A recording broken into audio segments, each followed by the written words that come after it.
Welcome back, Irish fans. Breaking on Braves Boys podcast. My first game recap of the year comes for a special occasion. If you hadn't heard, I was on color tonight for the Lipscomb Student Radio at Notre Dame. Got to sit courtside. My first game at Purcell Pavilion. Got to reconnect with a lot of cool people. So really great night for me myself, but not as great of a night for Notre Dame. Obviously got the win, but wasn't quite what they were expecting out of tonight. Lipscomb is a really solid team that had a ton of momentum coming into this game. It had much better guard play than they've had in the past and has a big that's a lot different from what Notre Dame has. And you obviously saw Notre Dame struggle a little bit with positioning in the post. Asana Sajala couldn't finish tonight very well, but you really saw kind of what the deficiencies Notre Dame has in the post. Nate Lashesky was easily getting back down by him. Had 2 blocks tonight, which I was really impressed by because he hadn't really been a shot blocker in the past. Cormac Ryan also had a block, and I don't think Notre Dame really has a true rim protector still, but just having guys like that come in and get blocks is really impressive. And obviously, it's going to be a little harder against ACC teams, but I thought that was a really nice sign and a sign that they're improving a little bit defensively. Obviously, not a finished product though; they didn't guard very well throughout the night. Lipscomb shot 54% from the field and 46% from three. Lipscomb got good looks inside the arc too, which generally, when a mid-major plays a high major, is hard to do. Lipscomb had a lot of open looks from three, though, and a lot of easy post touches. And you wouldn't think in a game where it's a Power 5 versus an ASUN school that there'd be a lot of post domination by the ASUN school. And tonight, Asana Sajala was basically able to get whatever look he wanted out of the post tonight. Notre Dame didn't really try to throw much else at him either. They were kind of just letting him go to work on Nate Lashesky because he couldn't finish. But I really think that's something that Notre Dame has to address and should have addressed in the offseason. You have to get a dirty work big in the portal, and they didn't do that. Hassan finished with 10 on 5 for 9 shooting and fouled out a little early, so Lipscomb had to go smaller, which I think kind of ignited their run. I think they're a lot better when they can go small, at least against these types of teams. I think in ASUN play, when Asajala will be back to kind of his dominating form, it'll be a lot better. But out of Lipscomb talk, this is a Notre Dame post game. I forgot, but Nate Lashesky was really solid tonight outside of the clear weight disadvantage down low, which I think if Van Allen Lumen was able to give him more offensively, would have been less of an issue. But he hasn't really blossomed yet into what we think he could be and what he's kind of shown us flashes of being. Nate Lashesky had a really solid night again, and I hadn't really noticed how much he's improved defensively. I know he's taken a step in that regard, but he looked a lot better in that aspect. He was using his hands more. He kind of knew how to use his feet a little bit, and Asajala was a lot for him to handle. And I don't think he did that poor of a job considering the weight disadvantage. And he also did a decent job switching out onto guards on the perimeter. When guys like Darren Boyd, who has high major quickness, high major off the dribble ability, Lashesky was still able to kind of stick with him and force him into some looks that he didn't necessarily want to take. So solid outing by Lashesky. I think he's really improved in a lot of areas. Finished with 9 rebounds, 16 points. Played much better defense than I'd seen in the past. And Dane Goodwin, I think, has also improved a lot as a defender. Remember years ago he was a turnstile, but even when he would switch on to guards tonight, he was a lot better. Matt Schneider got a few buckets on him, but throughout the night, Dane Goodwin had a pretty solid offensive night and defensive night. Obviously, Goodwin hit the game sealer. 24 points, 9 to 13 from the field, and obviously chipped in on the glasses a little bit as well, which he's done a lot throughout his career and probably more than he should have had to do and more than he signed up for, but did a nice job tonight. I think the issue lies defensively and on the glass, though. Even when guys like that put together nice defensive performances and better defensive performances than they've done in the past, they still don't guard well enough. And ACC teams are going to have the kind of bigs that Lipscomb has, but they're going to be more athletic and they're going to finish better. So I think Notre Dame is really going to run into a problem there, and that's why I preached all offseason, you got to go get a third big. Like Notre Dame has 2 bigs on the roster. One of them is 6'8", and I think he's probably more of a true big than Lashesky is. Lashesky, give him credit. He has done a lot to kind of help himself in terms of being a good defender. Also, I didn't realize how much kind of post game he had now. I think that's a much improved thing. Dane Goodwin's still probably their best player out of the post offensively, just because he has more moves down there. But Lashesky, I think, is a serviceable post option now. Definitely not a Paul Atkinson, but a guy who can go down there and maybe get you a bucket here or there. I think for them to be an effective defensive team, Dom or Zona has to emerge. And I'm not really confident that that's going to be the case, or that they're going to go that deep into the bench to give them a shot. I think at some point you're going to have to play matchups there, because tonight, even with Asajala, who's one of the least mobile bigs Notre Dame will see all year, still couldn't really get that many open looks for Lipscomb on the perimeter.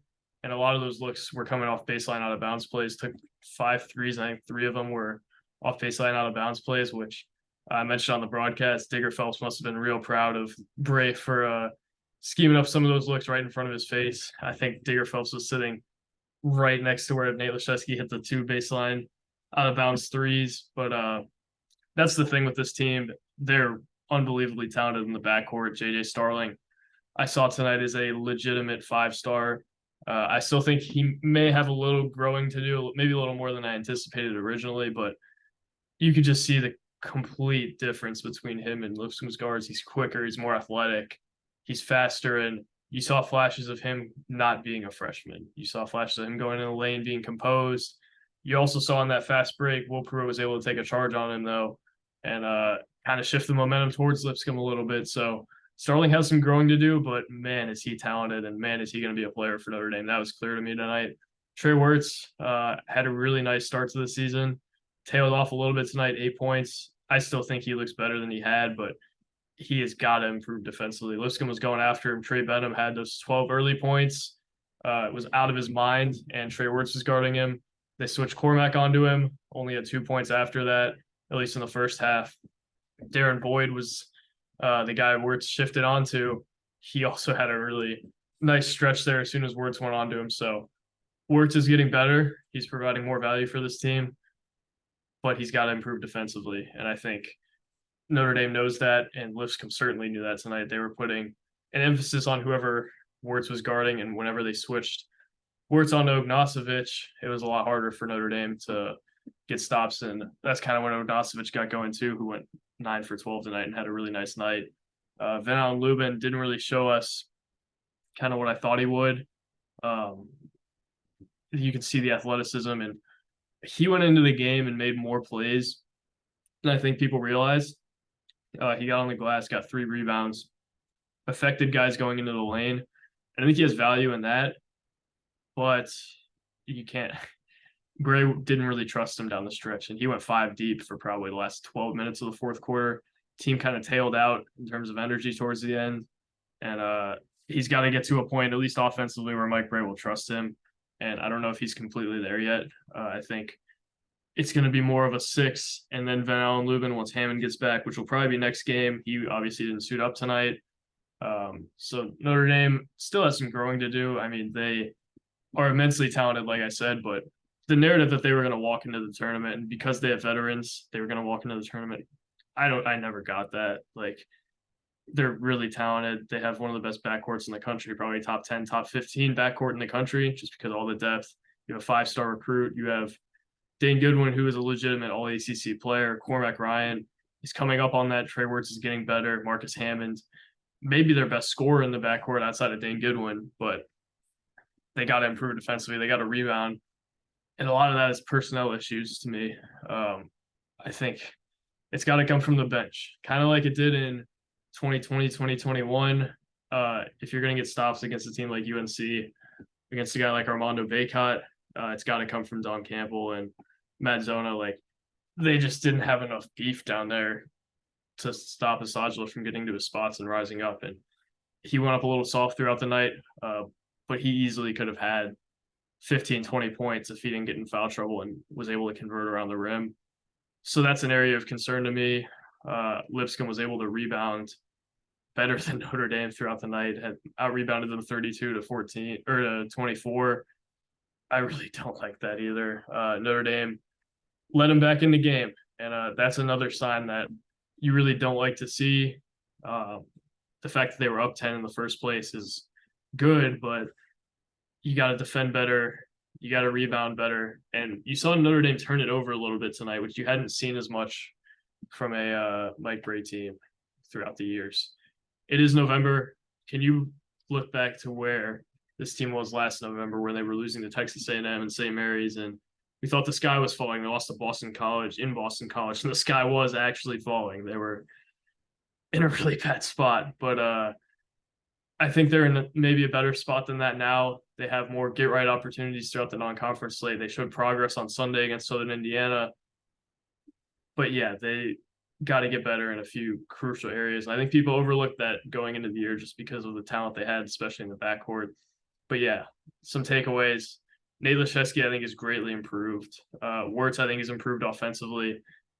JJ Starling maybe a little bit away, but man, is he talented. He's going to be the guy for Notre Dame. Maybe not this month, probably at some point this year, and probably next year if he chooses to return to Notre Dame. So a lot to like with this team. Also a lot of concerns, though. And I think we knew that coming in. At least if you listen to me, you kind of knew where I thought their deficiencies were. And it seems like, not to pat myself on the back, but I feel like I might have been a little bit right about that. But this is a team that has the potential to be really good. They aren't really good yet. It's November, though. Last year's team wasn't really good in November. And yeah, this is a good team.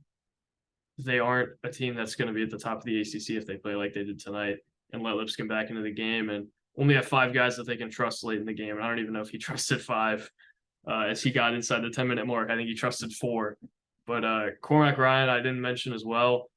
Just sitting that close and seeing Cormac Ryan's emotions was unbelievable. Cormac Ryan is undoubtedly their best defender. One of the best defenders I've seen in person. Just wreaks so much havoc. Just does so much that people still don't notice, and I didn't really even notice until I was right there. Cormac Ryan is the anchor of this team. You saw him in the huddle when Lipscomb was going on that late run. Cormac Ryan was in charge of getting the team right. Cormac Ryan was fiery and tried to do everything he could to will Notre Dame into this one. Only had 7 points on 3 for 9 shooting. I think he has more in the tank offensively. I've been beating that drum since I was 15 years old, so I won't go into that tangent again. But Cormac Ryan, I think, will show you more throughout the year. And just seeing how he does the little things up close was really impressive tonight. So Notre Dame escaped with a win, escaped without a blip on their resume, which may be really important because they may be on the bubble at some point. But yeah, I mean, the way Notre Dame last year got into the tournament was by avoiding the bad loss, and they've done that thus far this year. Really couldn't afford to lose to a Lipscomb team like this, who is really talented, much better than last year's Lipscomb team. Matt Schneider, Darren Boyd were huge additions. Trey Benham has really improved. The fact that they were in this game with 12 points combined from Sajala and Pruitt says something about this team and kind of how they're better than they were last year. They have guys who I think could be high major players in a few years, Darren Boyd and Jacob Ognacevic especially. But yeah, Lipscomb, as much as I like Lipscomb, I go to Lipscomb, probably shouldn't be in a game with Notre Dame with the resources Notre Dame has, everything of the sort. And Lipscomb, I think if Darren Boyd drives a second or two sooner at the end of the game, realistically could have won this game. And if they got a better shot like they did against Belmont in the final seconds, they also could have won this game. So not a great night for Notre Dame. Not a horrible night either, though. It could have been a catastrophe if they had lost. Would have been one of the worst losses since I have originally started covering the team. I don't know if I would say I still cover the team, but wanted to do this video tonight. Just an incredible night. My first time doing color commentary on the broadcast. It kind of feels like I'm a freshman playing basketball because nothing's really slowed down for me yet. Just feels like I'm drinking out of a fire hose, but had a lot of fun. I think I did pretty solid. I appreciate if anyone listened to that. I think some people had told me they had. So really great night for myself. My first Notre Dame home game. Got to chat with a lot of people that I really enjoy from the program. So great night for myself.